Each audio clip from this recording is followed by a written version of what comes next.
Happy Friday and happy Digest Day. I had so much fun putting these digests together last season that I'm doing it again because it's such a nice chance for me to look around and look at what's inspiring me and then share that with you. So if you have enjoyed these, tune in on Fridays for short and sweet digests, particularly this season, looking for inspiration on people who've changed, who've made pivots, who have had big decisions thrust upon them or have chosen themselves to switch it up and do something different. Hoping you'll follow along and be inspired as well every Friday. Hey, happy Friday. I'm doing something just a little bit different today because of the immediacy and urgency of our world and what's happening and how things change so quickly and how we need to reach out and do something. And I read an article in the Journal Sentinel a couple weeks ago after Trump had cut the funding for refugee resettlement agencies and refugees in this country. There was an article about the Hanan Refugee Relief Group and what that meant for them and what that meant for the services they could provide, or rather couldn't provide without that funding. And I read that article on the same day that I interviewed a dear friend of mine who will be on the podcast later this season, Nell Benton, who was a chef in town, is now a realtor, but was a chef and used to organize dinners around town in support of causes, local causes. And that interview with her, along with the article that I read on that very same day, made me think, what if we just started that up again? And what if we just organized a fundraiser? I didn't really think anything more. I just kind of shot out an email to her because we're friends and said, hey, you want to revive that and do this for this organization? And she said, yeah, let's do it. And boom, it started. And so we are planning a dinner in support of the Hanan Refugee Relief Group here in Milwaukee, which is just one resettlement agency. And there are so many others who do this important work.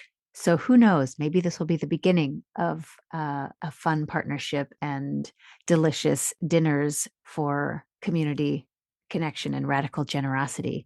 So because we're doing this and because it's coming up so quickly on March 10th, I wanted to just get a little bit of information out about the Hanan Refugee Relief Group, what they do, who they are, who they serve, so that if you want to support them, whether or not you can make the dinner, you can.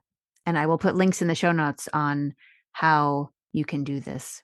So real quick, on this Friday, here is a little bit of information about the Hanan Refugee Relief Group from a conversation I had with their executive director, Sheila, and their community engagement manager, Andrea.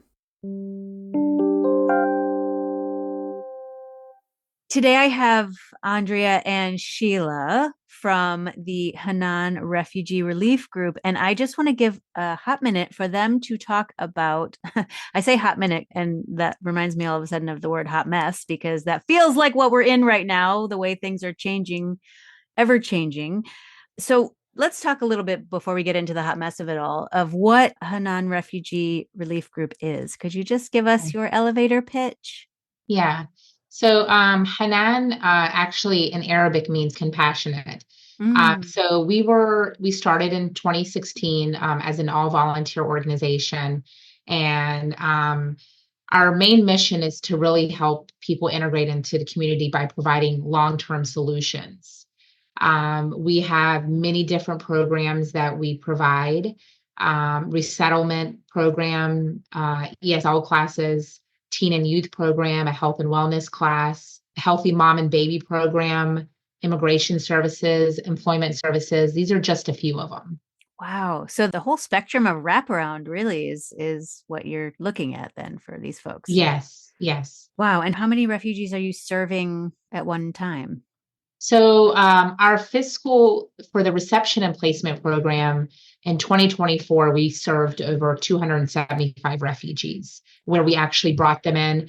We had to find housing for them. We had to enroll them in school, find them jobs, enroll them in ESL classes, and provide the culture orientation. However, in our programs after 90 days, which is up to 5 years, we service hundreds. Mm. I would say around anywhere from 600 to 800 people. Oh, wow. So it's not just we got you for 90 days and then you're on your own. You are really holding them. Yeah. Wow. And I'm going to let Andrea talk about our seasonal programs and our program. Not only do we provide direct services to refugees as they arrive and as they acclimate to the community, we also have 4 community events each year that is open to anyone in the Milwaukee community. The one that's coming up is the Ramadan food box event, where we have volunteers come and pack staples for Ramadan, like flour, sugar, date, olive oil, rice, etc., and hand them out to those in need. We are going to be handing out over 600 boxes this year. We also do a Qurbani meat giveaway after the second Eid. And we do a halal turkey in November. And we do a Day of Dignity back to school event where we hand out backpacks and school supplies. And we have ice cream and food for the kids. And a lot of our partners join us for that event. So, and we have a lot of great partners in the Milwaukee community. And we're always excited to add more because community is how we get things done. Community is how we started Hanan Refugees Relief Group, and it's how we're going to continue this organization and to welcome our newest neighbors. And, I was just listening. There was a radio interview with 2 brothers, the Hotak brothers. I'm not sure if I'm pronouncing that right, but they were recently here for a couple of years ago from Kabul, Afghanistan. And one of the things that he said at the end of the interview, he said, we received this help and we have to pay it back one way or the other. And I just love that full circle, because I think there are so many misconceptions about refugees and what they take, and all the getting and getting and getting, and I just think that is absolutely not what my understanding is, especially after talking. And I'll encourage my listeners to go back and listen to the interview with Boyana, where she talked about her experience of being a refugee, but also the refugee experience in Wisconsin. And it's so much about giving back, and the gratitude is just immense. So yeah, Bahadur actually used to work with us. He still volunteers, and he's in grad school. And his brother works at Hunger Task Force, and actually have a third brother that is also working to give back to the Milwaukee community and the refugee community at Aurora Walker's Point. Yeah. So they're just an example of how refugees contribute to our society. Yes, absolutely. And I guess that, I'm almost hesitant to talk about the hot mess because things are changing so much. But where are we at? We're talking today. It's Monday the 10th. Where are we at right now? Do you have the funding? Is the funding cut? Is it been rescinded? Yeah. So to be honest, there's a lot of uncertainty. We received a stop work order on January 24th from the State Department to stop providing services to our newest neighbors that have arrived. And these are vulnerable populations. Right now, at every national resettlement agency and resettlement agencies at a local level, they are uncertain of what's to come. There's a pause right now in resettlement. However, we are just with our direct funding that we get just for the refugees. This is not even our administrative funding. It's over $90,000 that we're short. And this money is to help them pay their rent, pay their utilities, purchase food, really help them adjust. We are literally their lifeline in the first 90 days when they arrive. Wow. And so that is the shortfall right now that you're looking to make up. Yes. And while we aren't receiving the funding from the federal government as part of our partnership that was promised us, we are still providing the services that we can to the people that we serve, because we have a moral obligation to help these people, and it's the right thing to do. We can't just abandon them to fend for themselves. Yeah. Which is why these community events and organizations and support is so important. We take care of each other, right? That's Yep. Well, thank you. I will probably ask you at some point to come back on the podcast for a longer explanation and story behind what you do and how you got into this. And because I love to share and uplift women who are doing incredible things for the community. So thank you for doing what you do for our new friends and neighbors, as you say. And I love the word dignity too, because I think that's so important when we think about giving, when we think about donating, when we think about uplifting the people who come to our community. To do it in a way that dignifies them is so important. Yeah, I agree. Yeah, it is definitely a cornerstone of our work for sure. Yeah. So thank you for being that. All right. So there you have it. I will put links to how you can donate immediately. If you are ready to pull out the checkbook or whip out the credit card, you can donate right away to the Hanan Refugee Relief Group. There are others, as I mentioned earlier, also doing this work. I know Lutheran Social Services and International Institute of Wisconsin.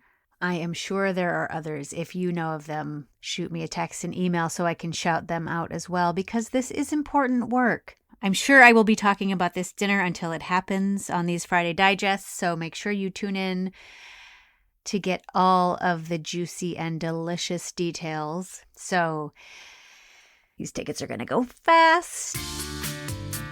If I have the link by the time this airs, I will put the link in the show notes. Grab a ticket while they're still available.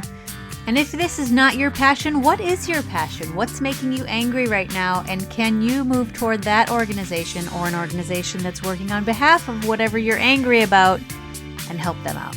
That's your challenge for this week. One other thing I want to mention coming next week on February 21st is another Creative Mornings. If you're not aware of this group, you will want to check them out. It's a national, in fact, international organization, and Milwaukee is lucky to have a chapter. It's a way to meet and gather with intention and purpose. It's a way to meet new people. It's a way to celebrate creativity and listen to a different speaker each month talk about the theme. This month's theme is layers, and I'm excited to see what the speaker brings. So it's a short morning, 8:30 to 10, and it's a great chance to get out, cross some bridges, literally and figuratively, and connect with other Milwaukeeans who are doing fun and creative things. And lest you be fooled by the word creative, thinking, oh no, that's not me. That's not true. Everyone is creative. So get yourself on their mailing list to find out more. And I will be back next week with another incredible Milwaukee woman bringing this community together, loving on our city, and making it a better place for all of us. Until then, Milwaukee, keep on dreaming.